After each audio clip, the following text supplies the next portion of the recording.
Semoga kita semua mendapatkan syafaatnya. Amin. Yaumil qiyamah. Kedua kalinya salawat serta salam kita tak lupa haturkan kepada junjungan Nabi kita Nabi Muhammad SAW. Semoga kita mendapatkan syafaatnya dan tergolong umatnya. Amin Allahumma amin. Di sini saya sebagai pembawa acara akan membacakan susunan acara. Yang pertama itu kajian kitab Mafahim Yajibu Antusohaha karya Sayyid Muhammad Alawi Al-Maliki. Kemudian yang kedua nanti dilanjutkan dengan sesi diskusi. Monggo dari teman-teman kalau ada tanggapan, pertanyaan silahkan dipersiapkan. Terus kemudian yang terakhir yaitu pengumuman-pengumuman yang akan disampaikan oleh perwakilan pengurus dari ketua maupun dari Lakpesdam nanti sosialisasi tentang kegiatan-kegiatan di PCI. Oke, sedikit mereview kembali pertemuan sebelumnya itu kitab Mafahim ya.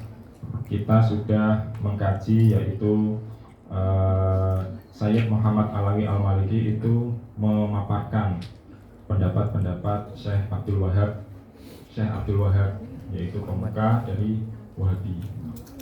Nah, Sayyid Muhammad Alawi Al-Maliki pada pertemuan kemarin itu beliau memaparkan pendapat-pendapatnya Syekh Abdul Wahab, terus kemudian menghadirkan dalil dari Sayyid Ahmad Alawi Al-Maliki itu berkaitan dengan kebolehan tawasul, kebolehan kita memohon pertolongan, meminta petunjuk kepada Allah dan orang-orang yang terdekat dengan Allah yang sudah meninggal, itu diperbolehkan. Jangan sampai kita warga NU itu di situ dihadirkan pendapat-pendapatnya Syekh Abdul Wahab, jangan kok sampai kita mengikutinya. Nah, kita warga NU Ahlussunnah wal Jamaah jangan sampai mengikutinya pendapat dari Syekh Abdul Wahab itu. Terus kemudian pada malam hari ini kita akan membahas berkaitan dengan tabarukan. Nah ini nggak jauh beda dengan masih berkaitan terus bab-babnya. Kalau di bab-bab di kitab Mafahim itu saling berkaitan ya, tawasul, kemudian mohon pertolongan, terus kemudian ada tabarukan. Oke, langsung saja nggak usah panjang lebar, kita serahkan sepenuhnya kepada Kang Amin Hafidin, Ketua Tanfidiyah PCI Indonesia, yang akan menjelaskan tentang konsep tabaruk. Monggo, waktu dan tempat kami persilahkan 20 menit. Monggo. Terima kasih Mas Muna. Dikasih waktu 20 menit. Tadi Mas Muna sudah ngambil 5 menit. Sisa 15 menit. Assalamualaikum warahmatullahi wabarakatuh.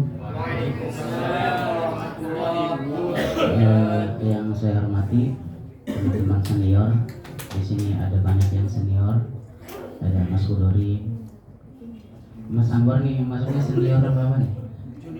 Junior. Mas Aksa senior. Ada Pak Haji, Pak Haji Rusti, dan marhaban. Ada Mas Dharma senior dan Mas Muna wakil saya, dan yang saya banggakan teman-teman semua yang pada malam hari ini menyempatkan hadir dan masih dalam nuansa atau suasana merayakan Maulid Nabi Sallallahu Alaihi Wasallam. Karena kita masih dalam suasana Maulid, kita bareng-bareng baca sholawat dulu. Sholawatnya apa nih? Shallallahu ala Muhammad aja ya, kita baca 11 kali.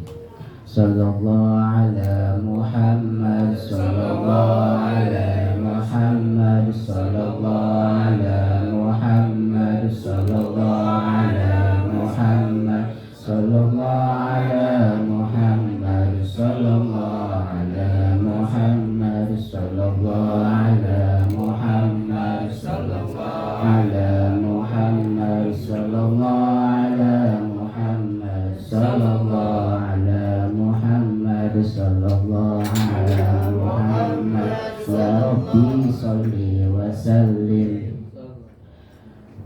Mudah-mudahan dan harapannya kita menjadi diakui sebagai umatnya dan mendapatkan syafaatnya di kelak yaumil akhir. Amin. Masih tadi dalam suasana Maulid Nabi. Jadi sekarang ini masih temanya berkaitan dengan Nabi Muhammad SAW,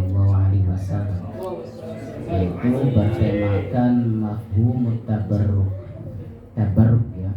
Jadi istilah tabarruk ini sangat kental sekali sama dunia pesantren. Santri lah. Ada nggak teman-teman yang bisa membedakan antara tabarruk dan manfaat? Ketika teman-teman sudah bisa membedakan makna tabarruk dan makna manfaat, nanti kedepannya enak. Ada yang tahu perbedaan makna tabarruk dan manfaat? Mas Aksa.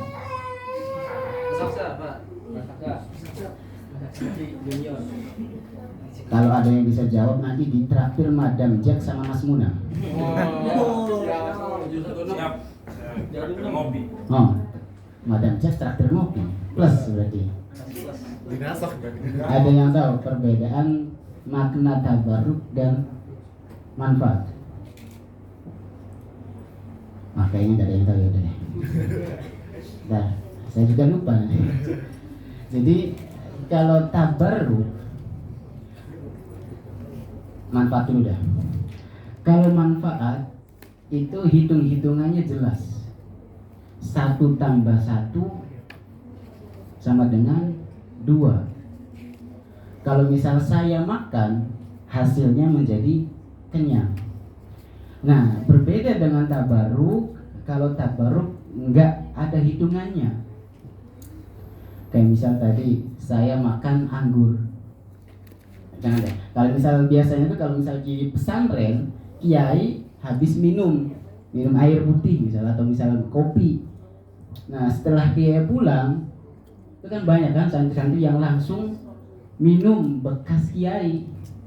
Kalau misal yang kiainya rokok, puntungan rokoknya diambil dengan alasan tabarrukan. Nah, jadi memang kalau dulu itu sangat kental sekali dengan tabarruk ini. Nah, tabarruk ketika misal saya minum bekas airnya kiai, tiba-tiba waktu pas di pesantren sama sekali nggak belajar, nggak ngaji, nggak ngapa-ngapain, tiba-tiba pas pulang saya menjadi ulama besar. Amin. Amin. Saya dulu aja contohnya ya. Atau misal Mas Rosid. Tadi kayak gitu, pokoknya nggak ada hitungannya. Seharusnya kalau nggak mungkin dong gitu loh, hanya minum airnya, hanya minum air bekasnya kiai kok menjadi pintar. Nah, di sini nilai tabarruk itu ya. Jadi ada keberkahan. Nah, di sini kita akan membahas mengenai tabarruk, yaitu athar. Nah, di sini yukhti kasirun minan nas fi fahmi haqiqatut tabarruk bin nabi. Ada ya, sebagian orang dalam memahami hakikat tabarruk itu salah. Enggak tahu ya sekarang masih ada apa enggak orang yang menyalahkan ya, atau misal mengharamkan misal itu model tabarruk tadi. Nah, fayasifuna kullaman yasluku dzalikal maslak bisyirki wad dhalal kama hiya adaduhum fi kulli jadidin yadiku anhu nadruhum wa yaksuru an idrakihi tafkirihim. Jadi mereka menilai apa yang kita anggap baik berupa tabarruk, mereka menuduh kita melakukan perbuatan syirik wad dhalal, perbuatan yang sesat. kayak gitu. Tapi nggak tahu zaman sekarang masih ada nggak? Gitu. Mana? Paling nggak ada. Nah, jadi ada orang, sebagian orang saja ya, nggak tahu masih ada apa enggak. Semoga aja sudah nggak ada yang mempunyai pemahaman kalau misal kita tabarruk atau misal tawasul itu kita disalahkan. Wa qabla an nubayyina al-adillah wa syawahid an-natiqa bizawazi dzalika bal bimasru'iyatihi yang bagi an na'lam anna tabarruk laisa huwa illa tawassulan ila Allah wa ta'ala bidzalikal mutabarruk bihi sawa'un akana asaron aw makanan aw syakhsan.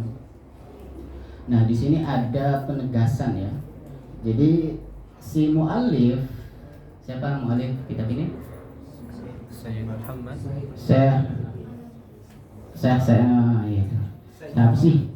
Saya Muhammad bin Alawi Al-Maliki.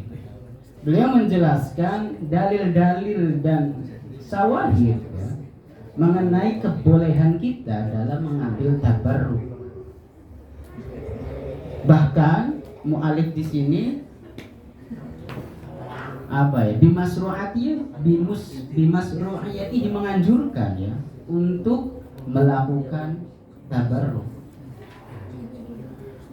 Nah, jadi memang yang perlu garis bawahi tabarruk di sini yaitu tidak lain hanya sebagai tawasul. Nah, yang kemarin-kemarin tadi Mas Muna sudah menyinggung mengenai tawasul. Jadi tabarruk di sini hanya sebagai tawasul perantara yang pada hakikatnya kita meminta kepada Allah. Tadi kalau misal ada contoh kita meminum air putih bekasnya kiai, jangan kita yakini kalau dengan kita meminum bekas air kiai akan menjadi pintar. Itu salah.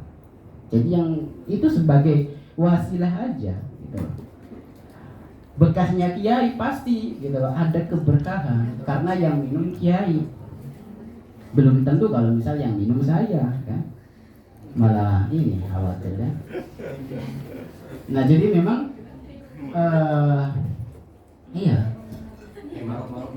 Tabarruk enak itu. Dari tadi ini saya pegang-pegang terus belum saya makan.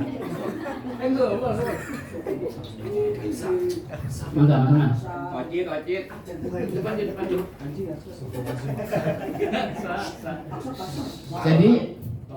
Jadi memang yang perlu ditekankan dalam bertabarruk, dalam bertawassul, kita perlu yakini itu hanya dijadikan sebagai wasilah. Kalau misal kita bertabarruk dengan, nanti di bawah ini akan dijelaskan banyak.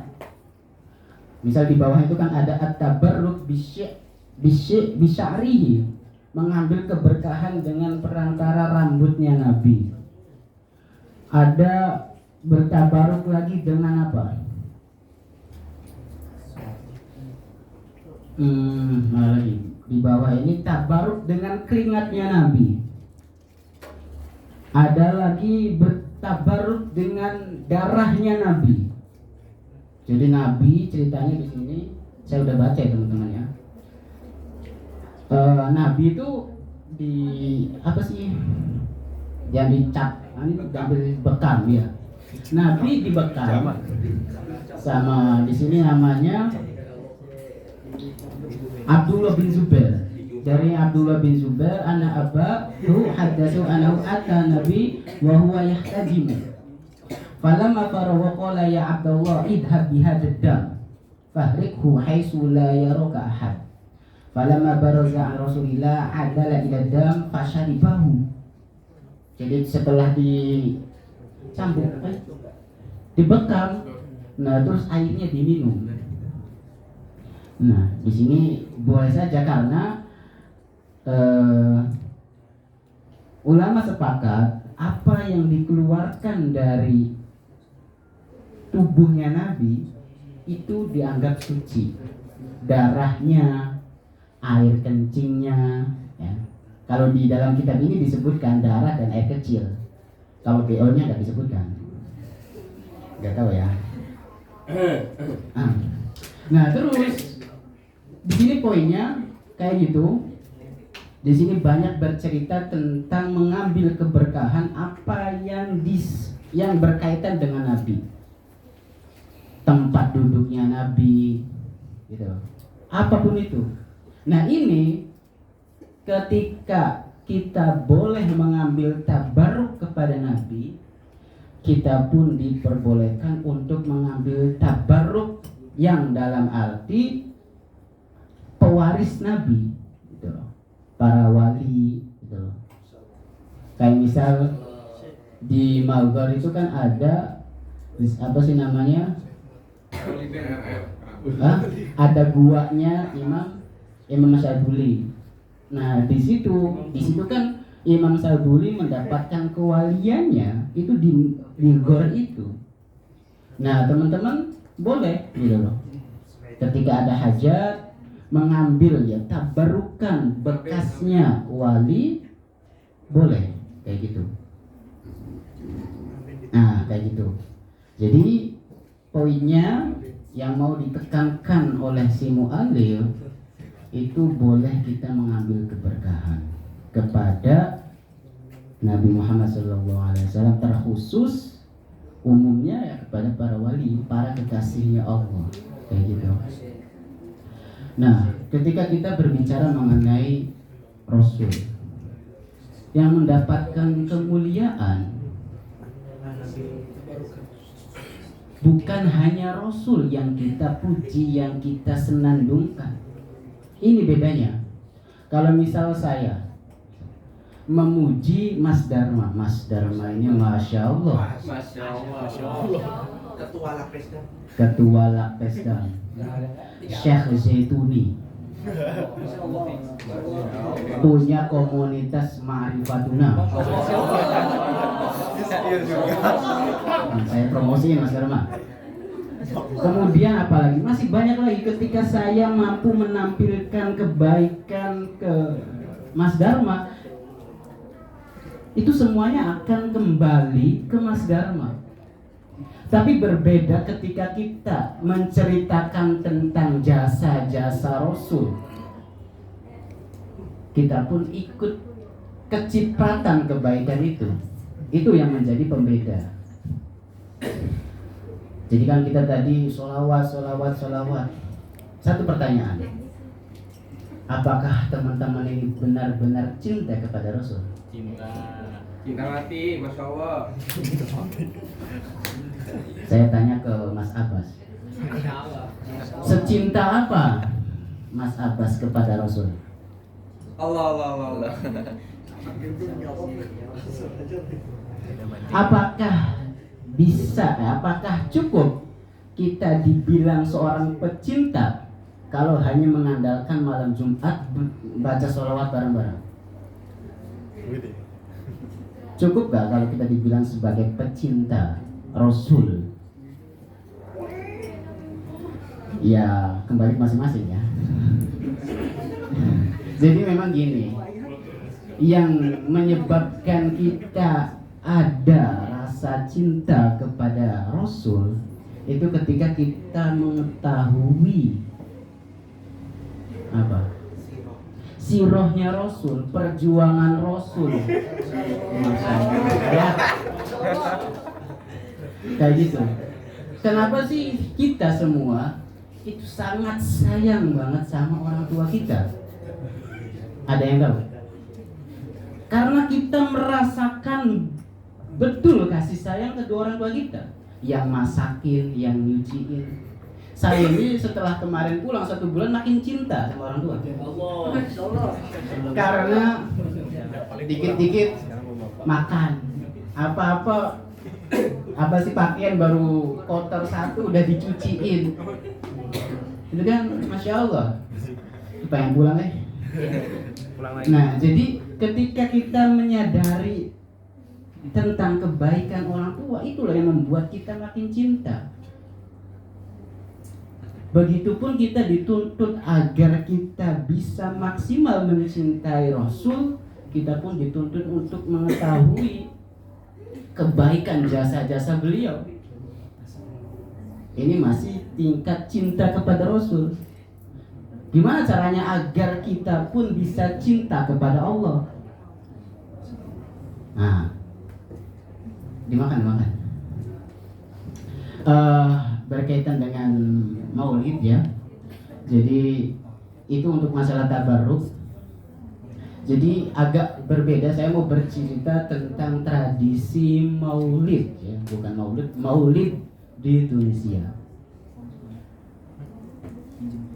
Jadi yang menjadi pembeda, kemarin itu saya datang ke Zaituna untuk mengikuti acara pembacaan maulid, yaitu pembacaan kitab Dalailul Khairat dan satunya lagi apa? Hamaziyah. Jadi satu minggu yang lalu pun saya sudah membaca kitab Hamaziyah bersama Syekh Sola di rumahnya. Kemudian ditutup dengan makan kuskusi ya, alhamdulillah. Nah, jadi memang tradisi masyarakat Tunis dalam menyambut bulan Maulid Nabi Sallallahu Alaihi Wasallam itu dia lebih ekspresif ya dibandingkan menyambut perayaan-perayaan yang lain. Coba kalau misal teman-teman perhatikan perayaan misal Idul Fitri, Idul Adha, kemudian apa lagi, itu enggak semeriah dan persiapannya itu enggak sematang dalam menyambut Maulid Nabi. Karena kita tinggalnya di Sidi Bashir atau misal kita tinggalnya di Makal Zaim, nuansanya kurang begitu kental. Kenapa saya ngomong demikian? Karena saya pernah 1 tahun tinggal di Malaysia. Masyarakat ya kan bukan kota ya.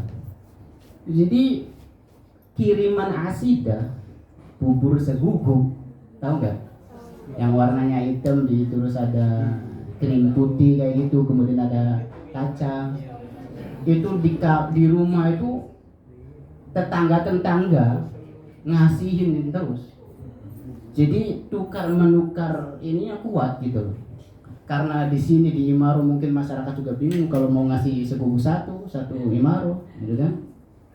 Jadi kalau tinggalnya di kampung itu sangat terasa gitu loh dalam menyambut Maulid Nabi. Yang dibaca pun yaitu Hamaziyah, karyanya siapa? Imam Busiri, dan Dalailul Khairat karyanya Imam Al-Ghazali. Kemarin itu kan saya bela-belain berdiri di luar karena memang datangnya telat. Berdiri ya. Dalam hati saya curhat ya, di dalam hati gila keren banget sih Imam Busiri. Jos.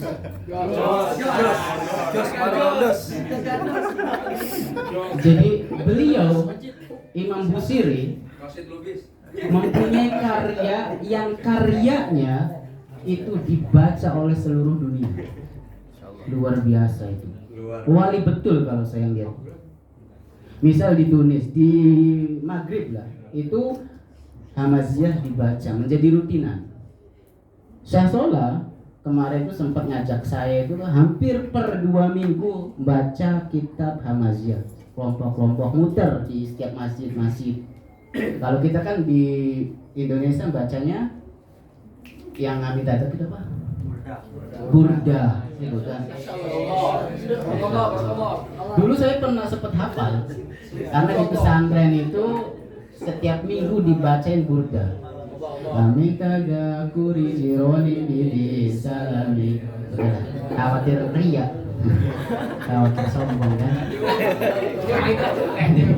Padahal gitu ya. Jadi memang Masya Allah ya, saya akui kewalian beliau ini dengan membuat karya yang karyanya sangat begitu fenomenal ya, bermanfaat. Ini udah ngalor itu udah 20 menit juga kayaknya. Mohon maaf kurang lebihnya itu. Akhirul kalam, monggo kalau ada yang ditanya-tanya ya. Kalau pengen cepat makan gak usah nanya. Akhirul kalam, wassalamualaikum warahmatullahi wabarakatuh.